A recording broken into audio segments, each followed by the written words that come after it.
Welcome to the Fighting on Film podcast, the podcast all about classic and obscure war movies, from the Normandy landings to the days of chivalry and swords. If it's been captured on film, we're going to try and cover it. I'm Robbie of RM Military History. I'm Matthew Moss of Historical Firearms and the Armourer's Bench. Hello there, sorry to interrupt. I wanted to let you know that you can now join our supporting cast over on Patreon.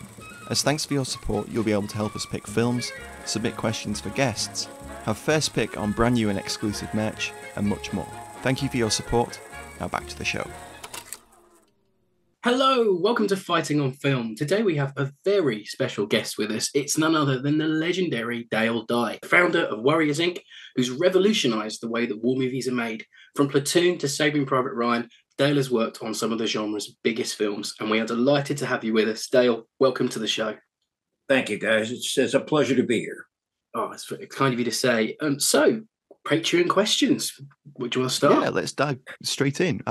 So John Forsyth has the first question. He said, did Mr. Dye have a gut feeling of Band of Brothers was going to be something special, and how good was Luz at doing impressions of him? Okay, let's see if I could get right at this.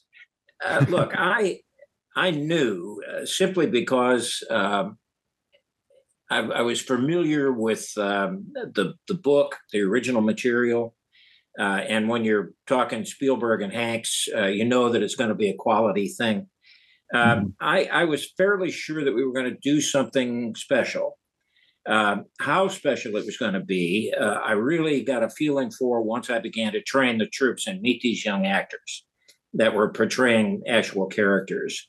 At that point, I knew if I didn't screw it up, and if I imbued them with the right spirit and the right understanding of the story, that it definitely was going to be something special. Now, that said, I did not have any idea of the lasting impact. I thought, sure, it's going to be something really special, and war movie geeks like us are going to absolutely love it. But I didn't really understand at the time the life that it would have, and it's had an extraordinary life. I mean, Look, I still stand in grocery store lines, and somebody in the line will do some of my dialogue as Colonel Sink, from the show. So, I have to have you all shot, that sort of thing. So while I knew we were onto something special, I didn't really understand the life that it was going to have, the legs that it was going to have, even to this day. Now, the second part of your question is which one of those little maggots could imitate me best? I say it was a toss-up. Bull Randleman, Mike Cudlitz could do it really well. And there were a few others who snuck in imitations. Every time I'd turn my back, I'd hear myself doing something. But it was all in great good humor and spirit. And it just showed me what tremendous talent these kids had. It's one of the eternal things of the series is it's just cast so well, and that's part of its timelessness. Yeah. Amazing. So our second question for you today comes from Ken Campbell, and he asks, what type of advising does one do for a CGI film like Sergeant Stubby in American Hero, and to a lesser extent, Small Soldiers? It's more difficult. Look, I've spent most of my life raising other people's children and training young soldiers. So I want to deal with human beings and look in their beady ass eyeballs and try to influence their behavior. But when you're doing CGI, it's a whole new world, computer generated imagery. What happens is you find yourself having to react or plan or stage with something that isn't really there. And you have to stretch your imagination and sometimes I'll have to work with the actors to say, now look, you can't see it, but this is happening. Now, they've gone huge strides in advancing CGI.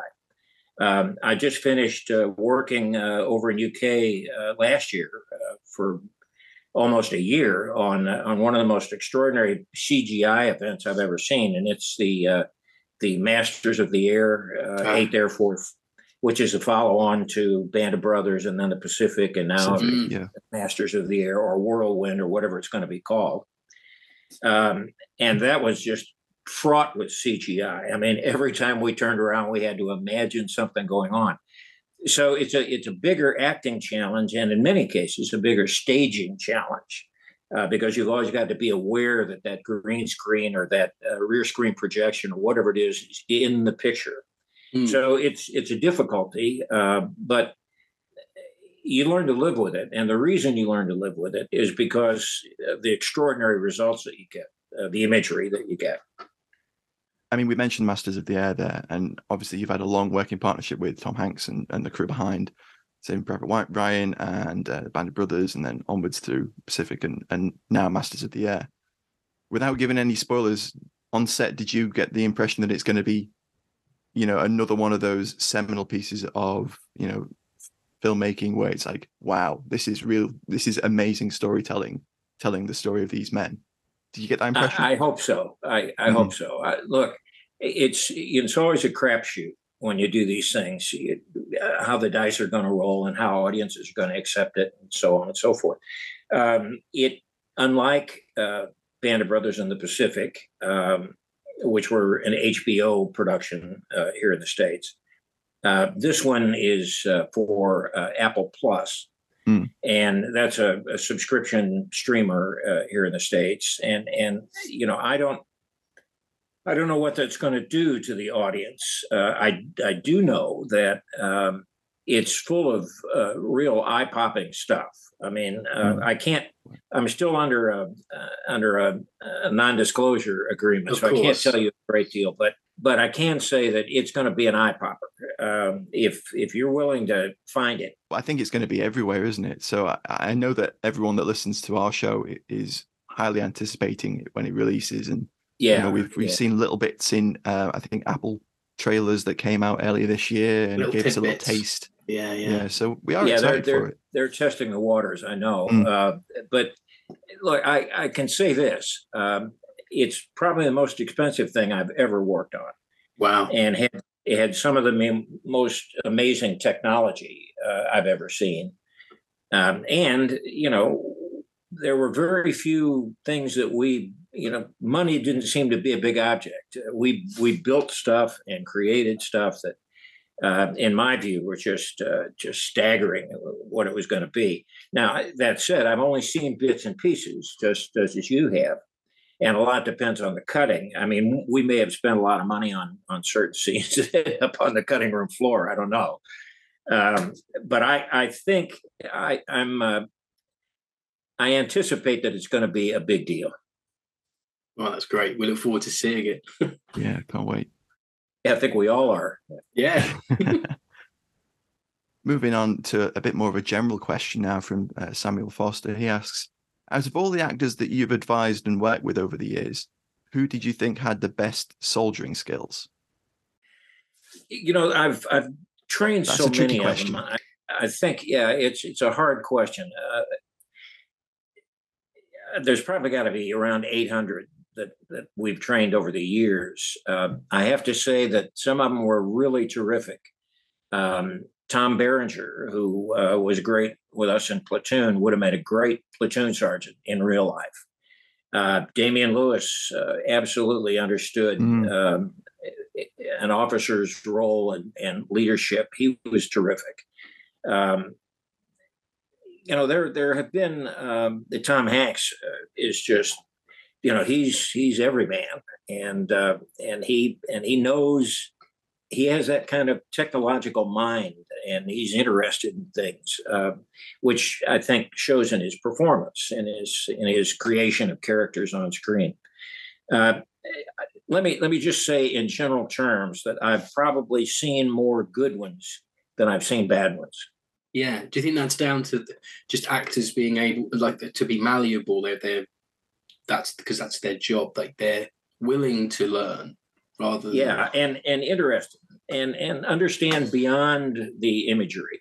So many actors you find are interested in how does my hair look, and am I wearing the uniform right, and how many lines do I have in this scene?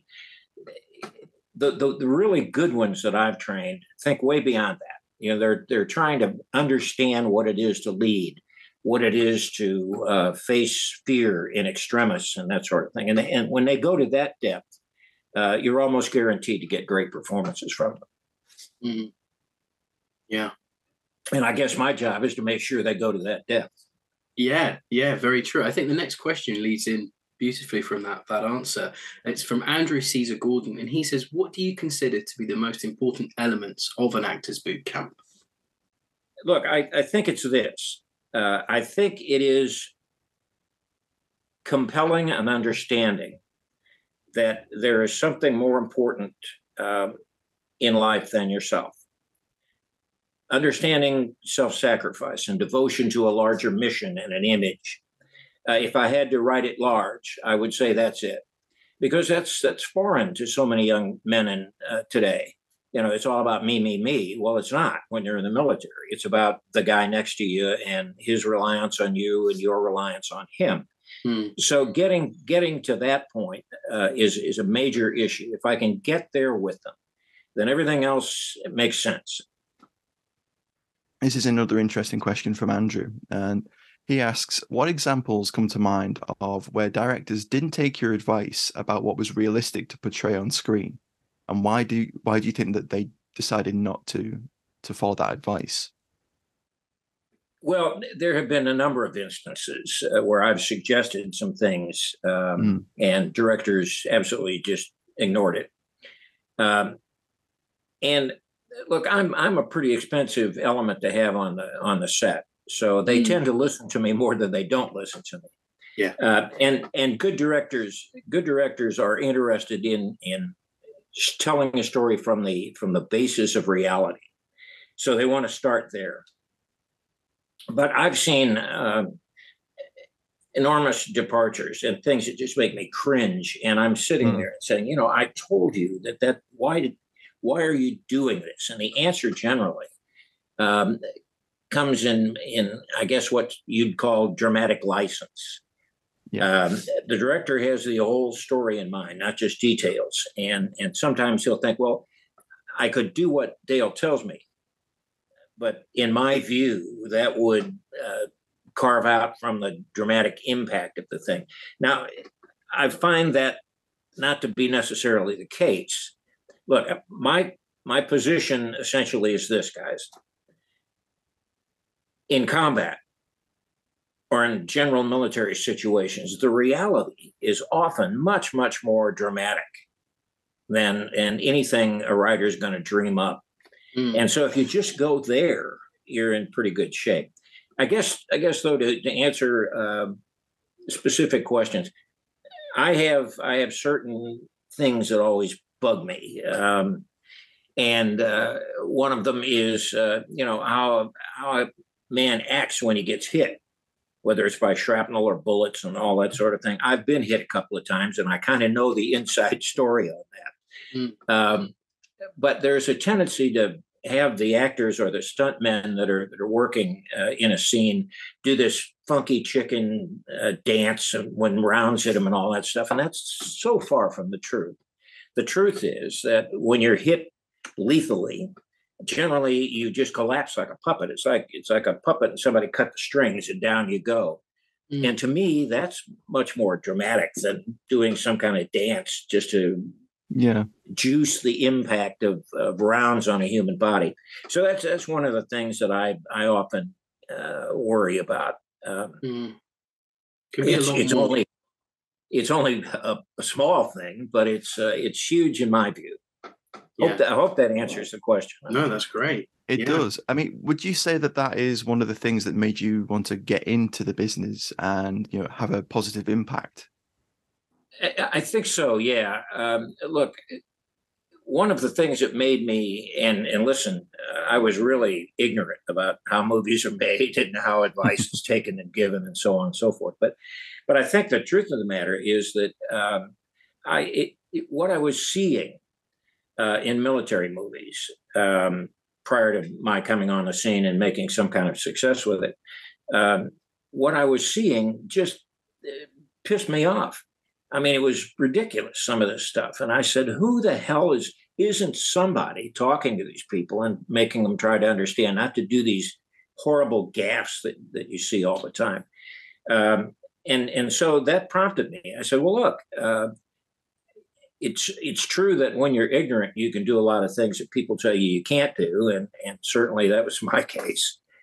So I said, I'm going to go out there and unscrew these guys. They're screwed up. I'm going to unscrew them and tell them how to do this. Well, it was hardly that easy, but I made it work, and I think for the better. It certainly. Now I can't even remember what the question was. Was that sort of? Is that what made you want to get into actually advising the film? Yes, it did. Is the short answer. Yeah, I think this question might flow into that as well. Thomas McCall asks, and obviously it's as much as you'd like to share. He says, "What impact has your own military service in Vietnam had on your approach to acting and advising actors on projects?" Oh, it has. It's pivotal. It's seminal. Of course. It opened the door to what reality is and how human beings behave in extremis. So absolutely, it had a huge impact. And from a practical standpoint, it's the reason I was able to do what I was able to do with Platoon, which I think was a launching pad for my career. So it was absolutely a seminal experience. The experience I had in Vietnam and in the Middle East in Beirut, all of them opened doors. And because I'm a natural born dyed-in-the-wool storyteller, I'm an observer, and I see these things, and these things impact and stay with me in my memory.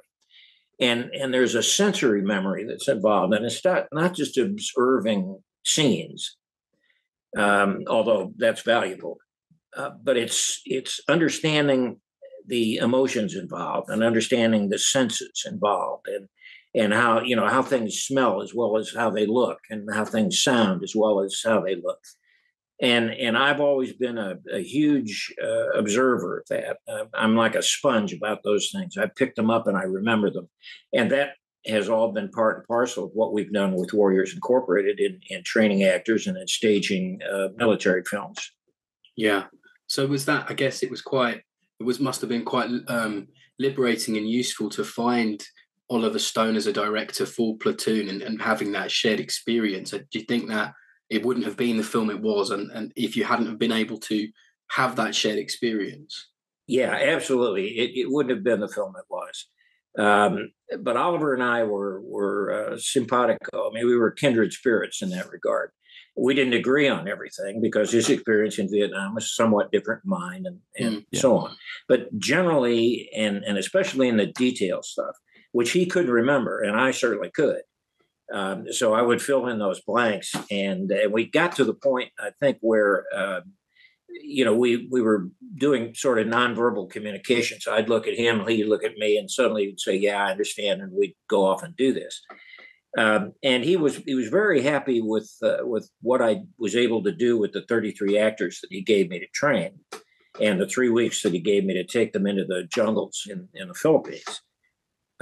He admired that, and he said that it would not have been the performances that the actors gave would not have been what they were had they not been introduced to the environment and the emotions and the senses and all that sort of thing that I was able to give them. Yeah, it definitely shows. It's one of the highly requested movie on the show, and everyone always mentions it when we talk Vietnam films. You can't not have a conversation without mentioning Platoon. Yeah, it was my start as an actor. Of course. It was the last damn thing on my mind, but but Oliver had seen me training, and he said, "Well, geez, the he's a company commander. Why don't I just cast him as a company commander?" And I was reluctant at first, but he convinced me, and some of the young actors said, "Captain, you've trained us, and we respond to you, and just go in there and do what you do." And essentially that's what I did. The fortunate thing was the critics noticed, and that kind of launched a little career for me. But is acting something that you ever considered when you started working in Hollywood? Is it something that had ever occurred to you, or had it always been just clearly focused on trying to do that advisory role? Certainly, I was focused on the advisory role when I started, but as I began to observe things, observe certain actors, Being around actors and interacting with them, that sort of thing. I said, I can do that. I mean, if you look at it in practical terms, the professional military, whether it's in the UK, in France, in America, wherever it is, the professional military is probably one of the finest training grounds for young actors that you can get. Just think about it this way. You have to perform in certain roles as a professional soldier, whether you're actually that person or not. You've got to give that persona. You've got to adopt that persona. And that's essentially what acting is. Yeah, 100%. It really is. You're a tool almost, aren't you?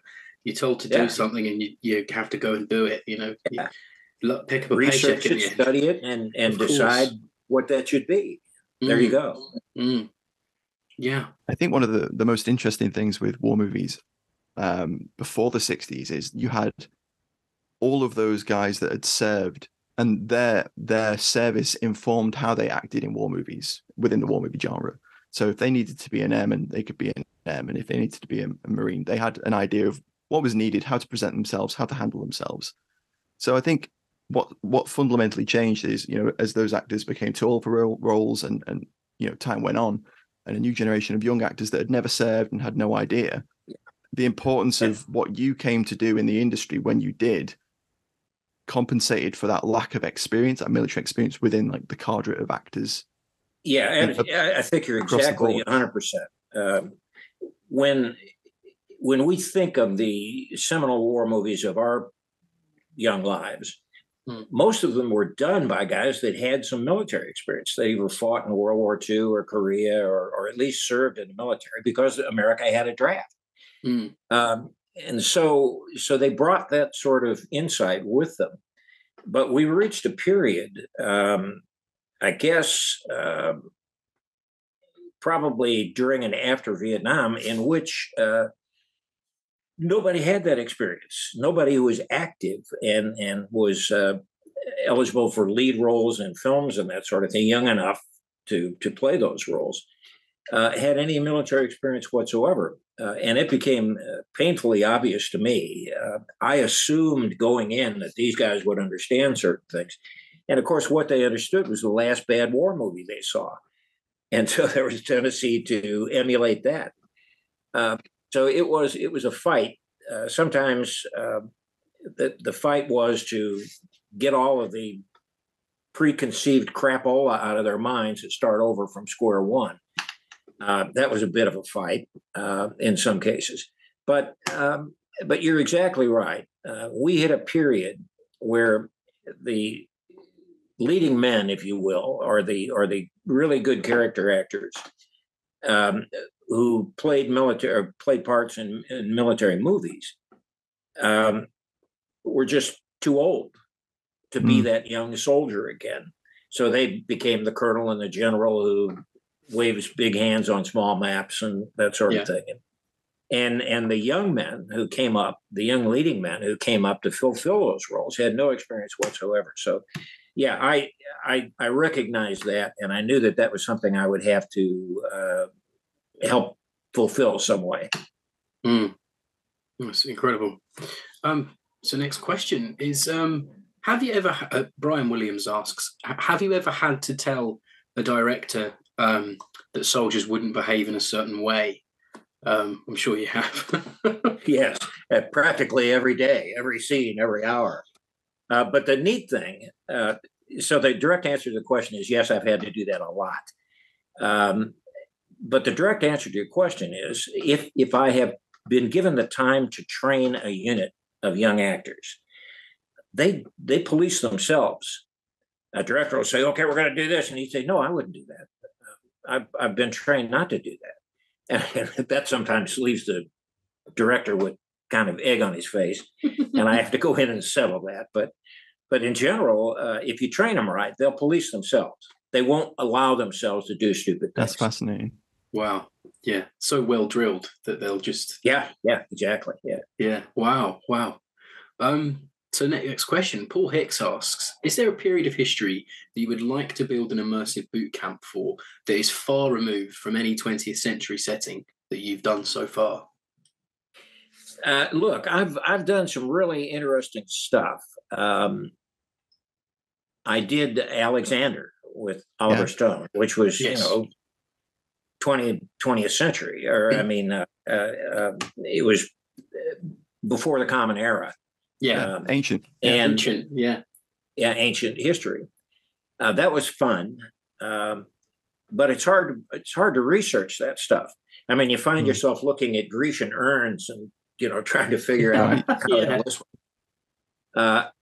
That was fun, and I did 1757, the French and Indian War in Last of the Mohicans. That was tremendous fun. I was able to train British and British infantry, and that was good. I don't know. There's probably we've just had some really terrific. I always thought the answer to your question would be I would love to research and set up training for World War One, but that's kind of been OBE now, overcome by events, because of the great success of All Quiet on the Western Front and 1917, and were terrific films. I had quibbles with each of them, but that's to be expected because we all do. I mean, that's the thing with moviegoers and war movie buffs. We all have things where we go, that's not how I do it, or that's not quite right. Do you find there's much, I don't want to say rivalry, might be the wrong word, but do you find you have like a sort of, do the big military advisors come together and you have a chat and you go, oh, well, I've done that and I wouldn't have done that? Do you have moments like that? I wish that were the case, but there are so damn few of us. I mean, I think there are two that I know of, me and another guy. Everybody else seems to be called in as in an advisory role on a specific project, and you never see them again. So it would be wonderful if there was a set of professional military advisors out there, but there isn't. I mean, we set the bar and then broke the mold for the most part. I still get hundreds of notes and papers from people who want to be me and figure out how to do it, but that's I don't know the answer to that question. No. Yeah, it's amazing. So we mentioned the Last of the Mohicans and Alexander. So when you're doing films that are set in a period which is far and away from your own military experience and the general experience of 20th century military conflict, etc., how do you approach that as an advisor? Decide on what's needed to make it feel militarily authentic. Yeah, look, one of the things that people don't understand about what I do is what a scholar you have to be. I mean, what a in-depth, efficient researcher you have to be. Where you have to go for materials, and it, as you point out, it's not so much superficial. I mean, you can read Wikipedia, and find out what the elements of a particular historical battle were. But that's not what we're after here. We're after, what were the problems? How did the shoes hold up? How did it smell? How were animals treated? And you get so in depth, and there's a lot of rabbit holes you could run down in research.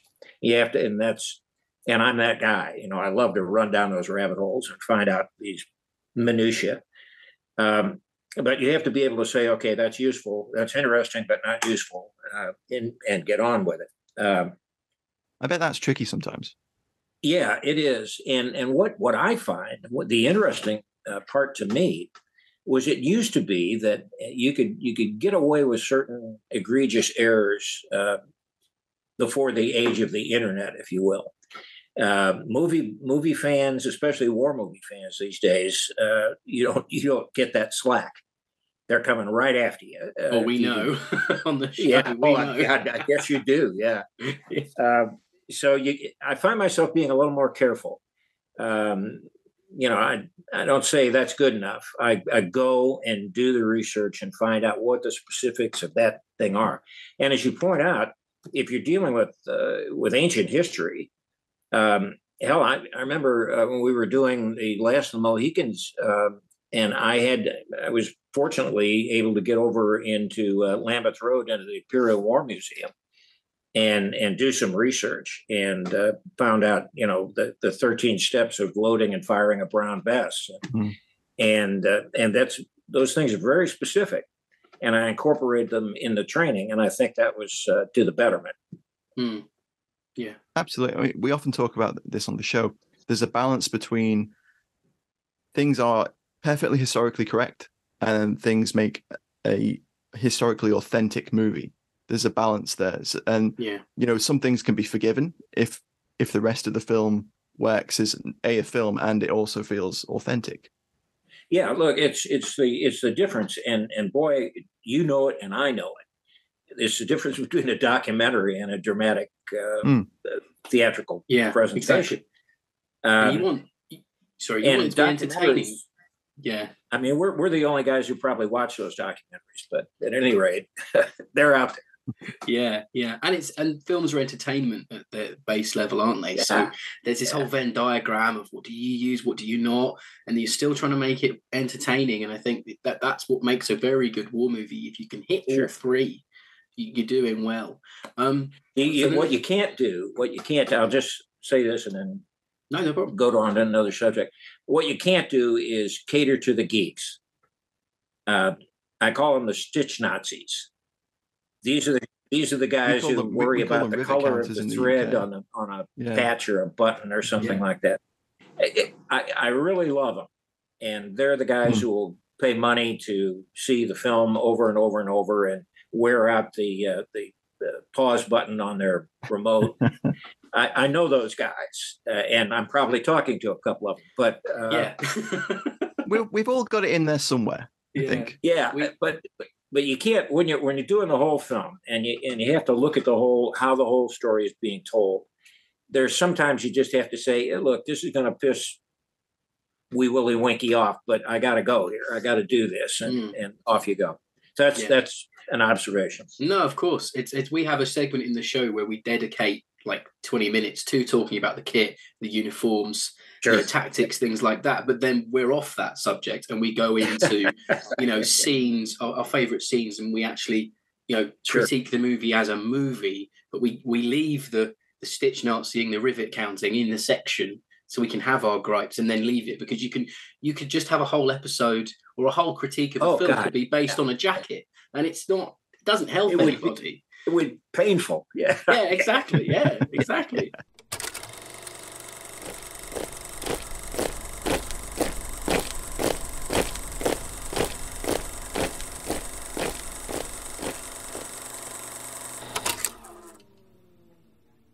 So the next question comes from A.D. Bond. He asks, which do you prefer being technical advisor on, a Vietnam War movie or a World War II movie? I suppose I would have to say I prefer working on World War II movies.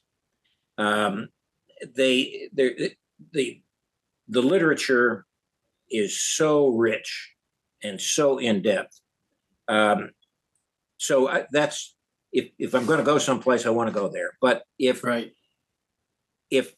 Vietnam is very personal to me. And so if a good opportunity comes up to work on a Vietnam film, I'll take it. I write books, and they're I vacillate between whether I want to talk about Vietnam or whether I want to talk about World War II.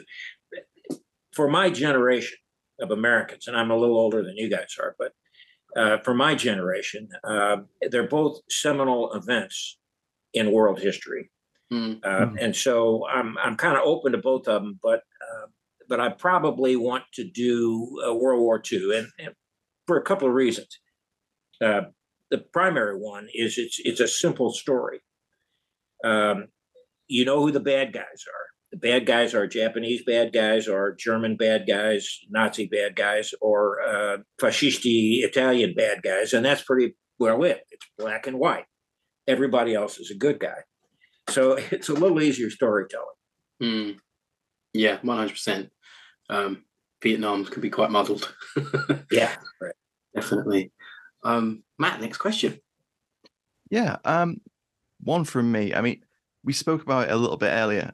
As an actor, do you have a favorite scene that stands out to you that you've been in? So you know all those great scenes from Band of Brothers. You've got the great scenes from Platoon. You've got that amazing sequence with Michael J. Fox in Casualties of War, where you kind of trying to quash the his request for an investigation. That scene's incredible to me. I watched it again the other day.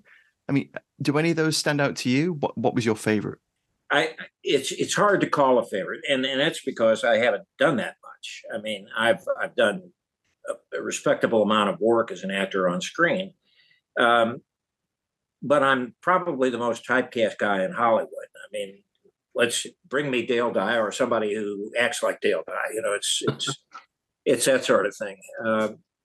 So I don't get to stretch much. And I'm always the guy who enters at scene one and tells you what the mission is. And then I come back in scene three and say, congratulations, well done, here's a medal. You know, I mean, that's kind of what I do. And I wish I would had an opportunity to do more stuff. But I guess that scene in Casualties of War with Michael Fox, I'm fairly proud of that. I'm certainly proud of what I did with Colonel Sink in Band of Brothers. And the interesting thing is his family, Colonel Sink's family, General Sink, was very happy with it too. I was delighted to hear that. Wow, that's really cool. I also did a movie. I don't know if you've seen it in UK, but there was a movie that I did several years ago called Rough Riders, and it was about. I love that film. Matt loves it. I do. I love that. Well, it's a miniseries, isn't it? But I love that. It's so great. Yeah, I was really happy to play General Leonard Wood in that one, and with my friend Tom Berenger, who was doing Roosevelt at the time. So yeah. So I guess when I get an opportunity and get my teeth into it, every time that I've been given that opportunity, it stands out as a real highlight to me. Yeah, for me, it's when you voiced Gunny Lawton in Medal of Honor: Rising Sun. It's one of my most favorite games from my childhood, and it's amazing to be hearing him live. It's amazing. yeah, and the voice and the ability to spew military jargon in the proper way has gotten me a lot of voice work in video games and that sort of thing. So it's really hard to pick out one.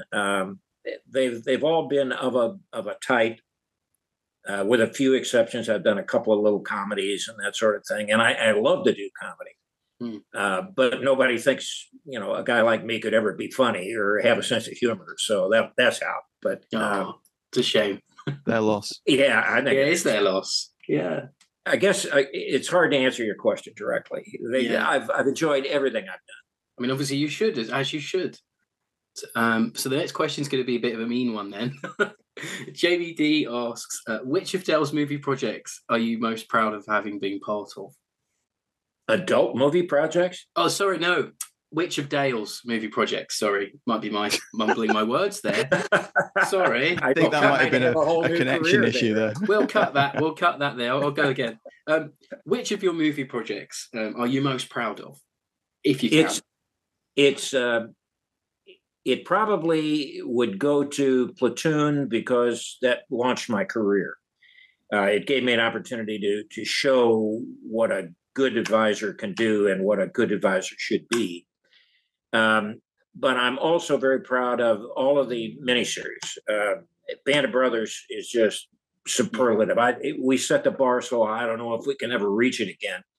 And I think the Pacific is underrated. I think we made a few mistakes in telling those stories, but it's one of my favorites because it involves Marines. Of course. And I guess, without having to run through the entire resume, I'd probably say those three stack up around the top. Yeah. I adore the Pacific. I think it it's almost the antithesis of Band of Brothers, where it really gets into the nitty gritty. It really explores the psyche of the effect of men in war. I say a lot on the show that Band of Brothers for me is men in war, but Pacific is effect of war on men. It's a different beast. And it's a clean, relatively speaking. The European theater was a clean war, as opposed to the dirt and grime and the tyranny of geography of the Pacific. It was a different deal, and we intended that. We intended it to be the antithesis of what you were seeing in Band of Brothers. Yeah. Oh no, I think he achieved it. So it's one I go back to a lot, just because I love it, but also Band of Brothers as well. Right. Matt, next one. We mentioned it a little bit earlier about your work in video games and the Medal of Honor series and Battlefield 2 as well. What do you have to bring to that when you're asked to do voice work on it or advise militarily? It's obviously such a different thing to going into the field and training actors to be soldiers, Marines, whatever. Whereas when you come to a video game, you've got to present a package of information to a production team that has to put these sort of things together. Well, I don't have that much experience with it, but I've had experience with some pretty high profile stuff. Absolutely. And my approach was to go in and look and see who these guys are, who are the designers, who are the engineers, who are the writers, and that sort of thing. And then say, all right, guys, look, people have you locked in behind a computer screen and a keyboard and that sort of thing. So here's what we're going to do. I'm going to police all of you up and put you in my truck, and we're going to go out and we're going to shoot weapons. Fun day out with Dale. Yeah. Live ammunition, and I want you to feel recoil, and the geeks loved it. I mean, the absolute nerds that are the computer designers and things, nobody had ever offered them that. And I took them out and said, here you go. And I want you to understand these things. Give them a feel. And then as I did that, what it prompted was this raft of questions from the designers and from the engineers and that sort of thing. And I think that improved the play of the deal. Was it of the game? There are certain limitations, and you have to understand that you're playing a video game. And for instance, my big problem in the days when we were beginning Medal of Honor and that sort of thing was, look, a lot of fighting goes on at night. Oh yeah, but you can't see anything. And I said, well, and how about mud? How about rain? How about weather? That's an infantryman's nightmare. And the guys got it. They understood it. But it was difficult at that stage of technology to create that sort of. Now they've done it, yes. And I think it's much better. But I guess the voice work. What I was after was they had played a couple of video games for me, so I could get familiar. Because I honestly had never seen one, except Steven Spielberg, who played them constantly while we were doing Saving Private Ryan. Oh, really? Right. Yeah. In fact, that's how I got drafted into the whole thing. But the deal was that they played a couple of things for me, and I listened to the voices. And I said, who are these idiots? I mean, they have no idea what they're saying. They use some acronym and mispronounce it, and they certainly don't know how to give a command or how to give a briefing. And I do. That's my meat and potatoes. I grew up doing that sort of thing. So I would say, okay, look, when you get ready to do these characters, call me.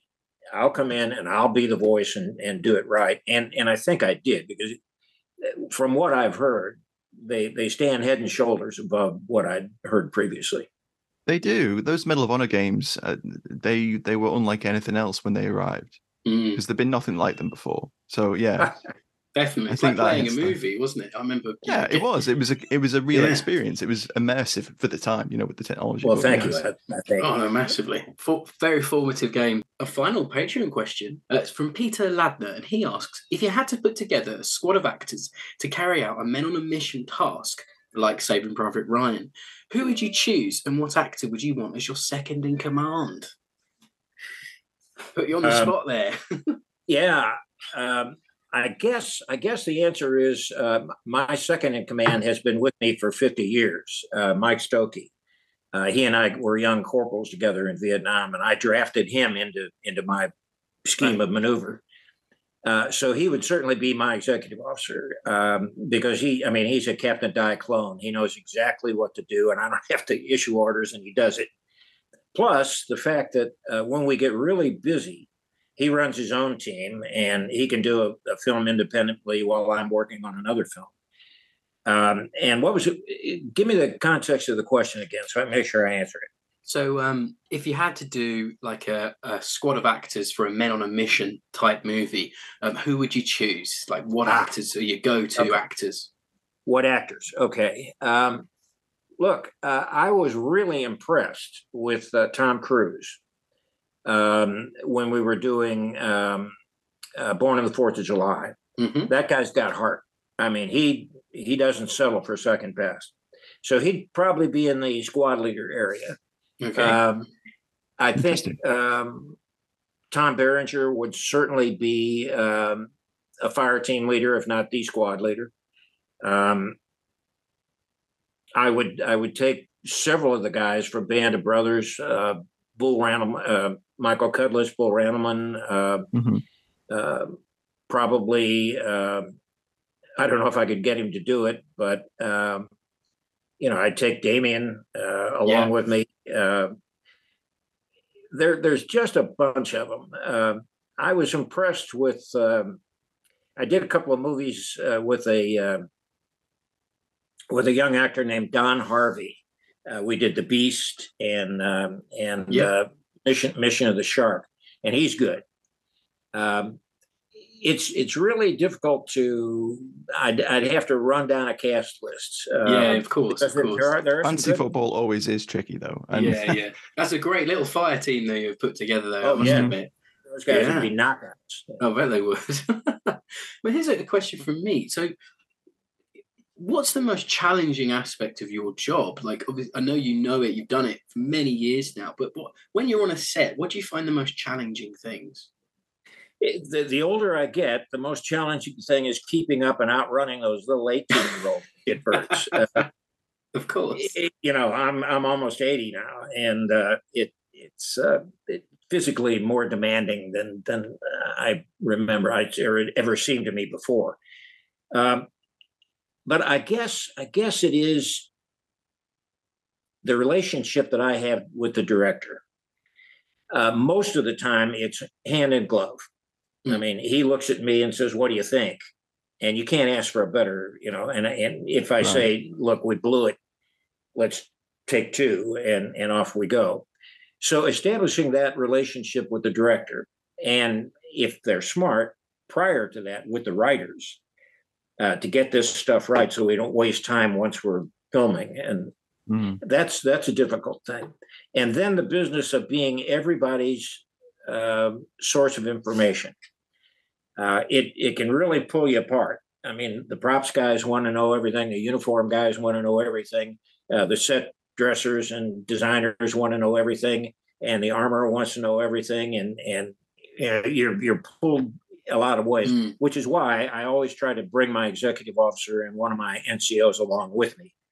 That's expensive for an advisory staff, but the point is I can cover all bases and get everybody's questions answered.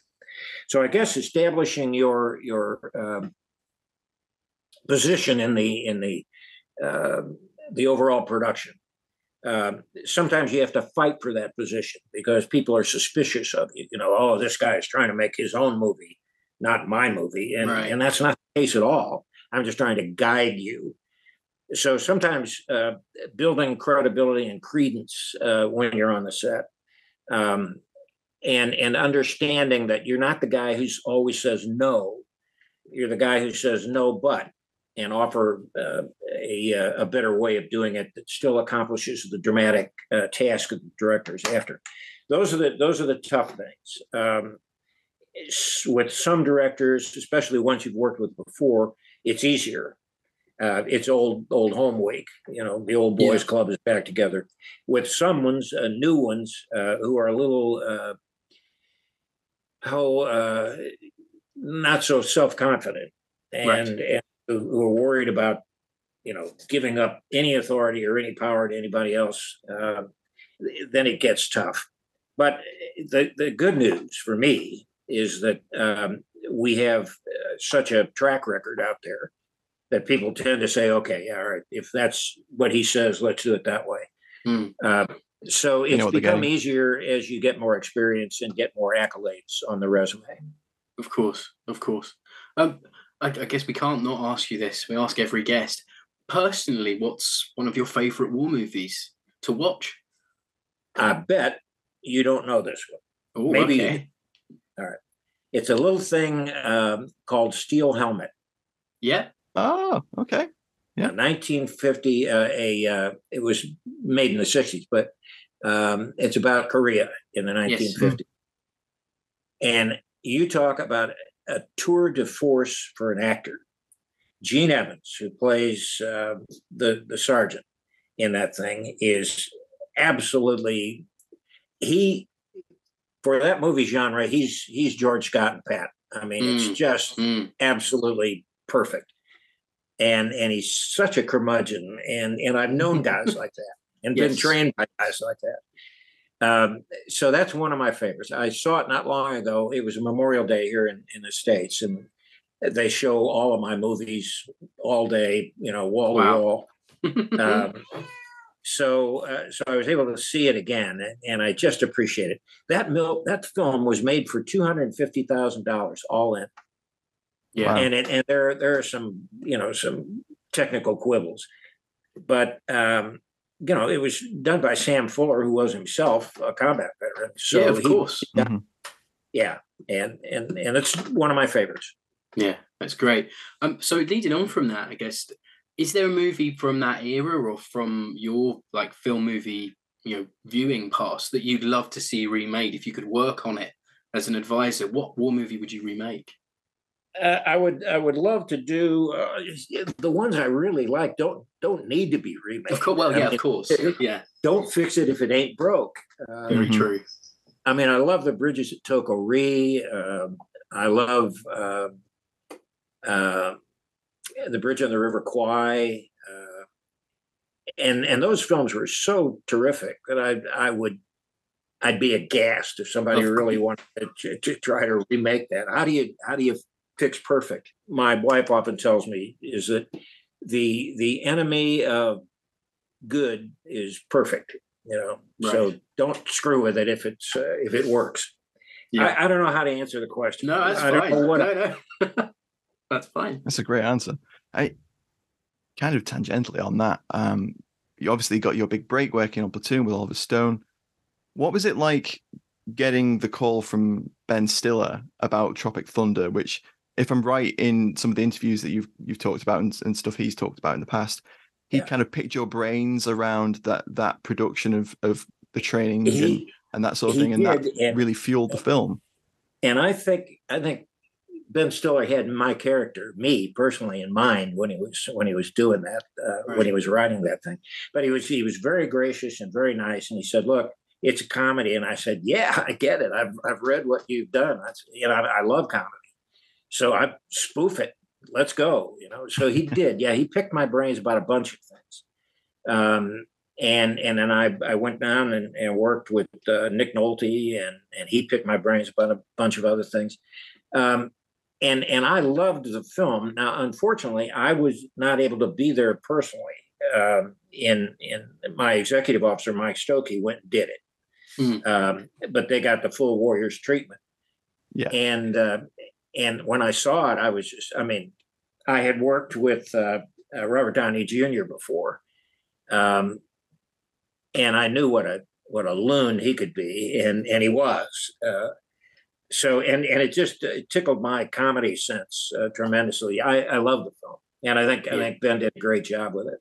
Yeah, we love it here. It's very, very funny. And I know we're running out of time, but I have to ask you this before we wrap up. Rewatched Red Dawn recently. I watched the special features, and it had an interview with you. And I don't think you went into detail on the interview, but I'd love, if you could remember, I'd love to hear the tale. Apparently, you had Charlie Sheen in the Wolverines as a op for the National Guard at one point during the training. Yeah, in effect, I don't remember a whole lot about that, but Right. Charlie was always an interesting case.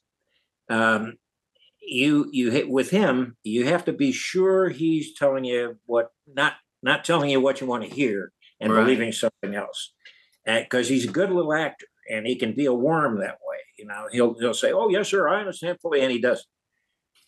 So you have to know when it's going on, and as I recall, we had some of that sort of situation with him. Right. Wow. Matt, anything else before we wrap up? Yeah, I mean, Dale, have you got any plans to write a memoir? Because you've had this incredible career, not only a military career, but also in filmmaking as well. That's got to be, and you're a prolific writer yourself. You've written a number of books. Have you got any, plans to write a memoir about your experiences? I'll tell you what the answer is. I have written it. Oh wow! And it's in 2 books. It's called "The Art of War" and "War is Art." So one covers my personal military experience and then my experience in films. The question right now is when are they going to release it? I think my wife is holding out to wait for me to kick the bucket, and then she'll release it and make a whole lot more money or something. Oh no! I'm just kidding. I don't know. I run a publishing company called Warriors Publishing, and that's a subsidiary of my Warriors advisory services. So I think at some point, probably in the next year or 2, I will probably release it, and we'll see what happens. Oh wow! We look forward to reading that. It'd be so interesting. Well, give yourself some time. It's pretty. Thick book. Well, yeah. I'm sure I can find a lot of washing up to do to listen to it while I'm doing it. So maybe on that, Matt, I think that might be all the time we have today. I think so. Thank you so much for joining us, Dale. I mean, Listen, guys, it's been an incredible conversation. Fun. It's absolute fun to talk to. I'm talking to kindred spirits here. Oh, thank you. It means a lot. You guys know exactly what I'm talking about. We could do this without words, I think, for the most part. But yeah, but you've got a great site. I took a look at it. Thank you. And I'm gonna poke through and hear some of your previous interviews, because I really enjoyed this. It's fun.